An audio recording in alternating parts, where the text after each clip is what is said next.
7 heures, passé de 20 minutes sur les antennes de la 7TV. Mesdames et messieurs, nous vous souhaitons de passer une très belle journée en compagnie de nos programmes. À présent, notre tour d'horizon de la presse de ce vendredi avec Pape Malik Thiam.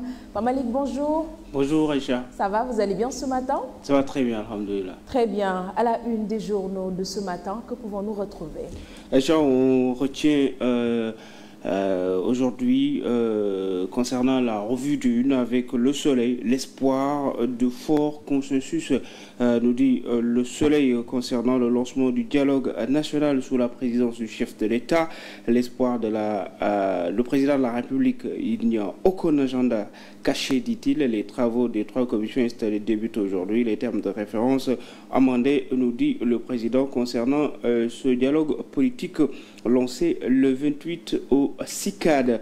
Sud Quotidien, sur le lancement du dialogue national, le grand oral, le chef de l'État plaide pour les réformes courageuses tournées vers l'avenir. Le Sénégal, une démocratie avec 386 partis, dont 14 seuls en règle. L'opposition fait le procès de la gouvernance du Diomaye Sonko, la PR à l'absent le plus présent, nous dit le journal. Mais aussi, le journal est revenu sur le lancement du mouvement politique Sénégal Buñu Bokk de Barthélémy Diaz qui officialise son divorce avec Khalifa Sall. Retrace Sud Quotidien. Enquête Quotidien est revenu sur le système politique avec un dialogue en clair-obscur, nous dit le journal. À Diamniadio s'est tenue une cérémonie solennelle marquée par le souvenir des victimes politiques et l'appel à la réconciliation. Khalifa Sall plaide pour une réconciliation politique durable. À Dakar, le nouveau front de forces alternatives accuse le pouvoir de mascarade. Barthélémy Diaz, ce pays ne changera que si seulement si tout le monde a sauté le travail. C'est des gars, il faut soutenir la presse qui a joué un rôle majeur dans la marche. Le journal est aussi revenu sur la présidence Labad, ce que révèle la défaite de Hoth, nous dit le journal Enquête. Vox Populi aussi sur le dialogue national, des vérités sans phare pour un politique. Sur le démarrage en trombe du dialogue national, le chef de l'État donne des gages sur l'application des consensus et fait des critiques. Il n'y a aucun agenda caché, dit le président de la République, sur 386 partis politiques recensés pour 18 millions d'habitants. Seuls 14 sont en règle. Les 372 qui restent allaient être dissous si on avait appliqué rigoureusement la loi. Plus de 13 000 propriétaires propositions recueillies sur la plateforme du le journal, mais aussi sur le volet politique avec Bougane Gueye contre-attaque, la brillante riposte de Bougane. Bougane accuse le régime d'avoir contracté une dette de 6 300 milliards entre 2024 et 2025. Ils ont réussi une prouesse extraordinaire, c'est de nous faire regretter le départ de Macky Sall. C'est cela la réalité, nous dit le journal. Les Échos sur 2 volets politiques. Premièrement, sur le discours du dialogue national, des monologues en guise d'ouverture, écrit le quotidien. Diomaye n'a répondu à aucune interpellation. Les discours choquent. Dans Modoba, Khalifa Sall, Aly Ngouille Ndiaye, Anta Babacar Ngom, défiés par certains de ses responsables. L'APR en réunion aujourd'hui. Sénégal Buñu Bokk avec Barthélémy Diaz. Barthélémy Diaz se lance et tend la main. Le Sénégal souffre, mais sa souffrance n'est pas abstraite et a des visages, des odeurs, des silences. Ce mouvement est né de la fatigue d'attendre, le refus de coucher l'échine, de courber l'échine. Ce pays n'a pas besoin de sauveur, il a besoin de ses enfants, nous dit le journal. Le journal aussi est revenu, donne une bonne nouvelle concernant Samuel Sarr. Après 6 mois de prison, Samuel Sarr libre sous bracelet électronique, nous dit le journal. Walf Quotidien aussi sur Barthélémy Diaz. Barth fait sensation, écrit le journal. Lancement du parti Sénégal Buñu Bokk, une réponse à la lassitude face aux promesses politiques non tenues. Kendey aux citoyens désabusés, nous dit le journal. Sur aussi l'élection à la BAD, le journal titre La diplomatie sénégalaise en perte de vitesse, écrit le journal. Source A aussi sur Barthélémy, retentissant appel du 28 mai, convaincu le pays sur Barthélémy Diaz, lance Sénégal Buñu Bokk. Je ne m'adresse pas à vous comme un homme politique, je parle comme un fils parle à sa mère, comme un frère parle à ses frères quand la maison prend feu, clame l'ancien maire de Dakar.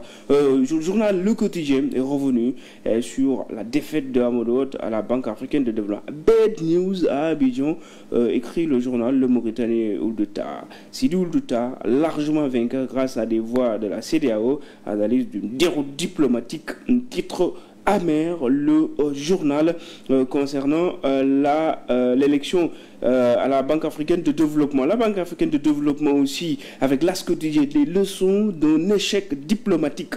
Titre le journal Hott tombe, écrit l'As quotidien, concernant aussi le dialogue des ponts de la paix, lâche Macky Sall, Abdoulaye Sow, Abdoulaye Daouda Diallo, Amadou Ba, les alliés du PS, du PIT et de l'AFP présents dans le dialogue national. L'Observateur est revenu sur plusieurs choses. D'abord, la défaite d'Amadou de la présidence de la BAD, les dessous d'un bas de diplomatique.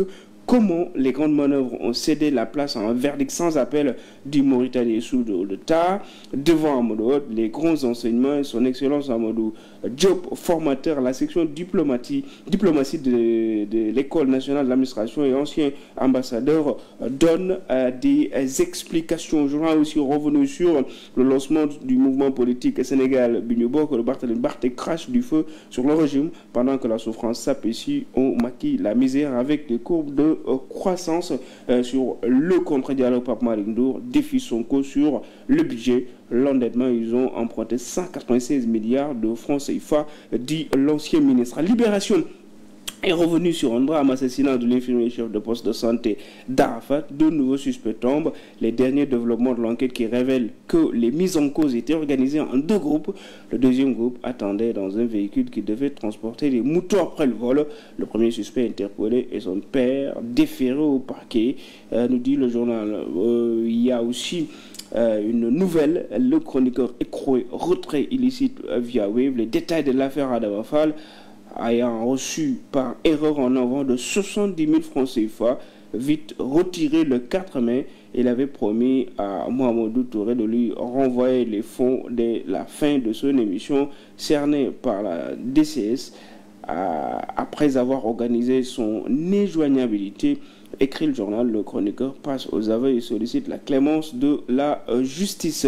On termine avec la Coupe du Sénégal, la défaite sur tapis rouge contre Diarra. Bulldoze RC parle de décision injuste et fondée. Nous dénonçons un véritable complot ourdi au sommet de la fédération. Le club va interjeter appel et annonce une conférence de presse exceptionnelle, nous dit le journal Tribune Sport. Aïcha, c'était tout pour la revue des une de ce jour. Merci beaucoup, Pape Malick, et très bonne lecture à vous, amis téléspectateurs. Alors, nous restons ensemble pour parler justement de l'actualité politique. Ce sera tout de suite, juste après les jingles, nous serons de retour sur le plateau.